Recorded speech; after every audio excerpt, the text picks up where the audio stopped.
বহুকাল আগের কথা। মেঘে ঢাকা এক সবুজ গ্রাম, নাম তার পলাশপুর। সেই গ্রামেরই এক কোণে দাঁড়িয়েছিল এক জীর্ণ কুঁড়ে ঘর, আর সেই ঘরেই বাস করত এক গরিব কৃষক, নাম তার হরিপদ।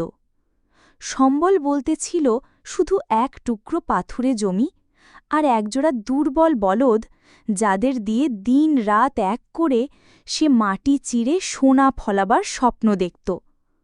অভাব ছিল তার নিত্যসঙ্গী, কিন্তু তার মুখে লেগে থাকত এক চিলতে হাসি, আর বুকে ছিল অগাধ বিশ্বাস। একদিন সকালবেলা গ্রামের জমিদারের সিপাহী এসে হরিপদকে খবর দিল জমিদারের তলব পড়েছে। ভয়ে ভয়ে হরিপদ হাজির হল জমিদারের বিশাল অট্টালিকার সামনে। হরিপদ, শুনেছিস তো? তোর জমির পাশের ওই বিরাট ক্ষেতটা এখন আমার। তোর ওই এক চিলতে জমিতে আর কি হয়? আমি তোর ভালোর জন্যই বলছি। কাল থেকে তুই আমার জমিতে কাজ করবি। যা ফসল হবে তার ঠিক অর্ধেকটা আমার কোষাগারে আসবে, আর বাকি অর্ধেক তোর। কেমন? এটাই এখন থেকে নিয়ম। জমিদার মশাই, আপনি তো এ গ্রামের মালিক। আপনি যা বলবেন তাই হবে। কিন্তু আমার সংসার বড়, ওই অর্ধেক ফসলে যে তাদের মুখে দুবেলা অন্ন জুটবে না। দয়া করে যদি আরেকটু বিবেচনা করতেন। আমার উপর একটু দয়া করুন হুজুর। চুপ কর! আমি যা বলেছি তাই হবে। কোনো দয়ামায়া হবে না। কাজ করতে না পারলে গ্রাম ছেড়ে চলে যা। যা, এখন আমার সামনে থেকে দূর হ। হরিপদর মাথায় যেন আকাশ ভেঙে পড়ল। চোখের জল মুছে সে জমিদারের প্রস্তাবেই রাজি হয়ে গেল। শুরু হল তার নতুন জীবন সংগ্রাম। সকালের সূর্য ওঠার আগে সে মাঠে যেত, আর ফিরত যখন চাঁদ আকাশে উঠত। রোদে পুড়ে বৃষ্টিতে ভিজে সে জমিদারের জমিতে সোনার ফসল ফলাল, কিন্তু সেই ফসলের সিংহভাগই চলে যায় জমিদারের ঘরে। একদিন হরিপদর একমাত্র আদরের মেয়েটি ভীষণ অসুস্থ হয়ে পড়ল। জ্বরের ঘোরে সে শুধু বাবা বাবা বলে ডাকছিল, কিন্তু মেয়ের চিকিৎসার জন্য একটা পয়সাও হরিপদর কাছে ছিল না। কি হবে গো, মেয়ের এত জ্বর, ঘরে তো একটা টাকা পয়সাও নেই, ওষুধ কিভাবে কিনবে?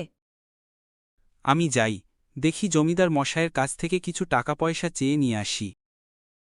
নিরুপায় হয়ে সে আবার গেল সেই নির্দয় জমিদারের কাছে। জমিদার মশাই, আমার একমাত্র মেয়েটা জ্বরে শয্যাশায়ী।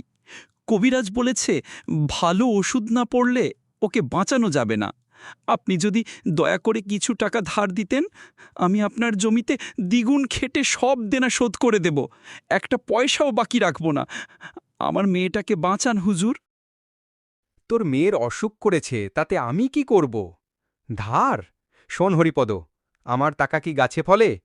তোর মেয়ের জীবনের চেয়ে আমার টাকার দাম অনেক বেশি। যা, যা এখান থেকে যা। কাজ ফেলে আমার সময় নষ্ট করিস না। সমস্ত আশা হারিয়ে হরিপদ যখন পথের ধারে বসে কাঁদছিল, তখন এক সাধু বাবা তার সামনে এসে দাঁড়ালেন। তার মুখে ছিল শান্ত এক আভা। বৎস, তোমার চোখের কোণে যে গভীর দুঃখের ছায়া, তোমার অন্তরের কান্না আমি শুনতে পাচ্ছি। আমি জানি তুমি একজন সৎ এবং পরিশ্রমী মানুষ। এই নাও, এই থলেটি তোমার কাছে রাখো। কিন্তু বাবা, এই সামান্য কাপড়ের থলে দিয়ে আমি কি করব? আমার তো এখন টাকার প্রয়োজন। এটি সাধারণ থলে নয় পুত্র। তোমার যখন যা প্রয়োজন হবে, এই থলেতে হাত রেখে শুদ্ধ মনে তা চাইবে, তুমি তাই পাবে। কিন্তু একটি কথা সর্বদা মনে রাখবে, কখনো লোভের বশবর্তী হইও না। লোভ তোমাকে ধ্বংস করে দেবে। সাধু বাবার কথায় বিশ্বাস না হলেও হরিপদ থলেটি নিয়ে বাড়ি ফিরল। মেয়ের শীর্ণ মুখের দিকে তাকিয়ে সে কাঁপা কাঁপা হাতে থলেতে হাত রেখে বলল, হে ভগবান, আমার মেয়ের খুব জ্বর, ওর জন্য ওষুধ চাই। পরমুহূর্তেই থলেটি কবিরাজের দামি ওষুধে ভরে গেল। হরিপদর দু চোখ বেয়ে নামল আনন্দ অশ্রু। থলেটি তার সব ইচ্ছে পূরণ করল। খুব শিগগিরই হরিপদর মেয়ে সুস্থ হয়ে উঠল। তার সংসারে আর কোনো অভাব রইল না। কিন্তু হরিপদ সাধু বাবার কথা ভোলেনি। সে গ্রামের সমস্ত গরিব দুঃখী মানুষকে ডেকে তাদের সব অভাব দূর করে দিল। এই খবর বাতাসে ভেসে পৌঁছাল জমিদারের কানে। হিংসায় তার মন জ্বলে পুড়ে ছাই হয়ে গেল। তুই ওই থলে দিয়ে সবার দুঃখকে দূর করবি। দাঁড়া, তোকে দেখাচ্ছি মজা। আজ রাতেই আমার লোক দিয়ে ওই থলে আমি চুরি করব। গ্রামবাসী ভাইয়েরা আমার, আজ আপনাদের সবাইকে আমি একটা বিশেষ কারণে ডেকেছি। আপনারা সবাই জানেন আমি কিভাবে আমার সব দুঃখ দূর করেছি, কিন্তু গতকাল রাতে আমাদের লোভী জমিদার আমার সেই অলৌকিক থলিটি চুরি করার জন্য লোক পাঠিয়েছিলেন। ছি ছি ছি, এত বড় অন্যায়! আমরা এই লোভী জমিদারকে আর আমাদের গ্রামে এক মুহূর্তও রাখব না। ওকে গ্রাম থেকে বের করে দাও। গ্রামের লোকেরা ক্ষোভে ফেটে পড়ল। তারা জমিদারকে শাস্তি দেওয়ার জন্য এগিয়ে গেল, কিন্তু হরিপদ তাদের থামিয়ে দিল। শান্ত হন ভাইয়েরা আমার, থামুন। আমরা যদি হিংসার বদলে হিংসা করি তাহলে ওনার আর আমাদের মধ্যে তফাৎ কি রইল? উনি অন্যায় করেছেন, কিন্তু শাস্তির চেয়েও বড় হল ক্ষমা। আমি জমিদার মশাইকে অন্তর থেকে ক্ষমা করে দিলাম। আশা করি উনি নিজের ভুল বুঝতে পারবেন এবং একজন ভালো মানুষ হয়ে উঠবেন। হরিপদর এমন মহানুভবতা দেখে জমিদার লজ্জায়, অনুশোচনায় মাটির সাথে মিশে গেল। সে ছুটে এসে হরিপদর পায়ে পড়ল। ভাই আমার, আমি তোমার মহানুভবতার কাছে হেরে গেছি। তোমার এত বড় মন, আর আমি লোভে অন্ধ হয়ে গিয়েছিলাম। আমাকে ক্ষমা করে দাও ভাই।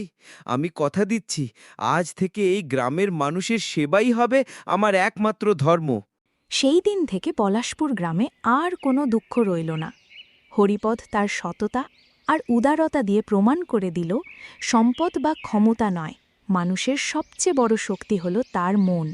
আর সেই মনের কাছে একদিন না একদিন সবাইকেই হার মানতে হয়। আমাদের এই গল্প এখানেই শেষ হলো। তোমরা তাড়াতাড়ি ভিডিওটাকে লাইক আর চ্যানেলটাকে সাবস্ক্রাইব করে নাও। Tata, bye bye. আবার দেখা হবে নতুন গল্পে।